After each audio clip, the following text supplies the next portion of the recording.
Fox 23 is following breaking news after a deadly tornado moved through Green Country last night. I'm Shay Rozzi. And I'm Sarah Whaley. Govenor Stitt is in the hardest hit area, Barnsdall, about to give a live update. Let's listen in. I commend the weather departments of all of the different media outlets. I think we had like 44 minutes of warning of this tornado that was coming through. I just talked to the National Weather Service. They're on site right now assessing the damage, and they just upgraded it to an F4, which is double check me on it, but around 170 mile an hour winds. And you know, Oklahoma's been hit pretty hard over the last week and a half or so, and we just toured the damage here. Probably 60-70 homes that were totally destroyed, and I think the count's up to probably 350 or so statewide now. The feds have been really helpful. They've approved everything that we've asked for from FEMA. Administrator Chris Wells also already reached out on this latest round of storms as well. And I've got the mayor here, and then Annie with the state emergency management area. And Oklahomans are resilient. We're going to rebuild, and we're going to do everything we can to help Barnsdall rebuild, like we were doing with Sulphur and Marietta as well. I was in a budget meeting yesterday with the House, the Senate, and we've set aside $45 million to help some of the communities. We're in session right now to make sure that they have the resources they need to match some federal funding to get these communities built back up. But the Oklahoma Standard is alive and well. I've had people from all over reaching out and coming out to help. So just thank the Lord that it wasn't worse, and this community is resilient, and they're going to rebuild. Governor, have you declared a state of emergency for Osage County? Or are you in the process of doing so? You have? Yes, we have. We have. And we've added, and Annie can speak to, we just had Okmulgee added to the disaster list, and you might speak to the different counties that are on that list now. Sure. Yeah, so we initially requested and received assistance for Murray, Love, and Hughes counties. We were able to get Carter County added to the presidential disaster declaration, and riding here today, I just received notice from FEMA that Okmulgee County has been declared as well. And so we're continuing on with preliminary damage assessments, adding all events since the beginning, last Thursday event in Shawnee that led into the weekend to that. And we sent up an additional list of counties to be added to the emergency declaration from all of the storms that have been we've been experiencing over the last couple of weeks. And so you can find that online, posted on the Secretary of State's website with those counties added on. And so we suspended FEMA emergency operations yesterday because of the storms, but we're out there again, and we're going to continue to be out there looking at these damages. So do continue to report those to damage.ok.gov. That's the quickest way that we're going to be able to assess where the needs really are right now in this state. Governor, what have you seen? What damage did you see? You know, I mean, we still have one person missing, and they were in a trailer house. They talked to their son just earlier in the day, really just a couple minutes before the tornado hit, and he was telling his dad, you got to get out.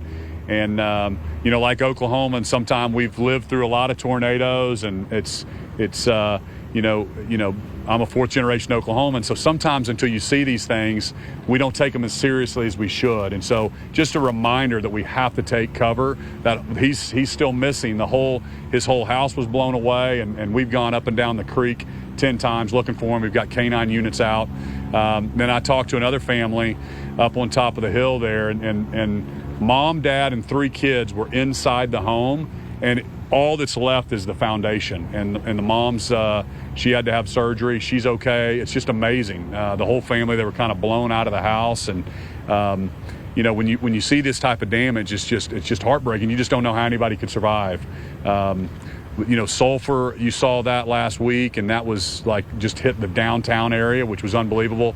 I think this hit more of a residential area than it did even in Sulphur. So we probably have more residences destroyed here than Sulphur. So I just, you know, really thank you for the advance warning, and I think everybody did a really good job of taking cover. And we've got Johnny Kelly here, who's the mayor of the town, and has been, you know, lifelong resident. And so I know it's hard for people that actually, these are all their friends, their neighbors, people they went to high school with, and so we're here as a state to help them rebuild their community. I know there's a lot of people out there, law enforcement officials, in the search for one another. What can the community do to kind of help in those efforts? Yeah, I mean, Johnny, I don't know if you, when we were driving by, I mean, we had several different people as they were, you know, telling the governor, telling me thanks for coming. And they said they'd been up and down that creek all night long, all morning. We've got 10 different canine units out, so we're doing everything we can to find him. And so I don't know specifically what more people can do. I know that it's his family is. We're just praying that a miracle happens, but they're searching for him right now. In general, if you contacted already, but has DC reached out? Any? Yeah, the president called me last Sunday night after the sulfur Sunday afternoon, and then Administrator Criswell, she's already reached out via text today if she needs anything. We've had the regional directors on the ground. As you know, Administrator came out to do a really good job, and I can't say enough good things about our administrator, Annie, that just has a great relationship with the feds, and they've already approved our proposal, and I think we're asking for a 100% match for the first 90 days, and then a 90-10, and but worst case scenario, it's already a 75-25 match, and then we've set aside as a state $45 million to help these communities recover already. So we'll just wait and get the final totals and then help them rebuild.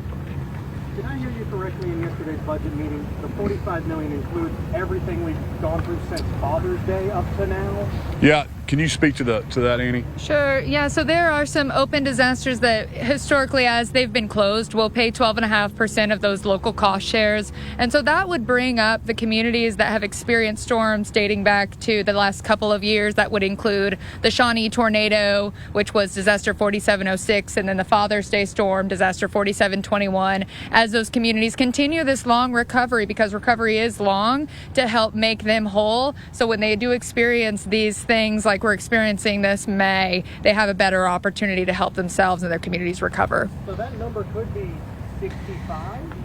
At the end of all of this? For now, it could. We're very prudent with the taxpayer dollars. That 45, it's really early on for us to look at this and say, how much do you need? That's a hard question.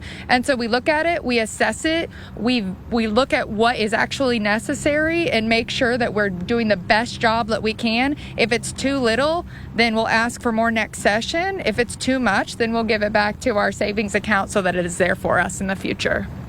Can I get a clarification on just some data? So one person is dead. You initially had 2 missing. One was found in the hospital, but one is still missing. Is that correct? Yeah, that's our understanding. Johnny, is that right? Yes, that's correct. At this time, we still have one missing. We found one in the hospital, and we have one deceased. And Mayor, are those roads still blocked where the damage is to folks that don't necessarily live in that area? At this time, they are. We are in the process of figuring out we're going to put a curfew on and stuff here after a while. After this, I'm fixing to go to a meeting about that. And yes, at this time, they are. There's still a lot of... We're still searching for this individual to try to find him so we can have some closure to this and move on with cleaning up and rebuilding. Mayor, is there an update on when Navy will be allowed to access the damaged area again? Not at this time. We're fixing to have a meeting about that here after a while, and hopefully we can give you an answer on that. What does the night ahead look like for you all in your residence, and even tomorrow? Can they come back and start looking for stuff tomorrow? Yes, our residents are already able to access their homes at this time. They're able to go in there and see if there's anything they can salvage or look for anything. As far as, like I said, tonight we're going to put a curfew in place just to try to keep the looting down and everything until we can make a fresh start tomorrow to begin cleanup and moving forward. And I will say, if any citizens are watching this, if there's anything you need, obviously it's a small town and most people know how to either get a hold of me or a council member. We're here for you, and anything that you need and anything that we need to do to help you, we'll do everything in our power to help you and make sure that our citizens are taken care of.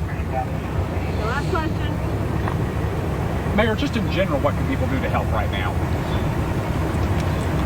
Right now, I think as we drove through the neighborhoods, we've seen a lot of people. The neighbors are pitching in to help people try to kind of go through their personal belongings and salvage what they can and be there and support the people that have lost everything they have and the people that have lost loved ones and things such as that. So right now they can just support your neighbors and help one another and just be there for each other emotionally, as well as helping them work. Governor Stitt, what do you want to say to the victims of Barnsdall? We're here to help, and just thank the Lord that it wasn't worse. But we're going to help you guys rebuild. And Barnsdall, my relatives are all from North Skytook area, so I've come right through here. Avent, Barnsdall, a lot as a kid growing up with my grandparents, and so very familiar with the community. And we're gonna do everything we can, like Annie said, to tap some federal resources and help these communities rebuild, especially those that didn't have insurance and have lost everything. I've talked to some business owners, and so we're here to help. And for the media, if you haven't gotten through there, maybe I can talk to Highway Patrol, and we can take you some tours through there. You can get in the car with them, and because I think it's really important for Oklahomans to see the damage. And because as a lifelong Oklahoman, sometimes when you don't experience this or see it, you don't have an appreciation for how bad this can be, and why it's so important that we take the advice of our meteorologists whenever they're telling us that we got to take cover. Because an F4 tornado, I mean, you've got to be out underground, or you have to be in a safe room, because if it hits the house, it's going to blow it away. So again, I'll try to set that up here for you guys right now, because I didn't know hadn't been through it. On OEM, Logan County was added because of Morris damage last week, or did something new happen last night? No, nothing new happened last night that would have added to it. It was added because of the impacts from the previous storms. Yes. Okay. Thank you. Thank you. Thank you.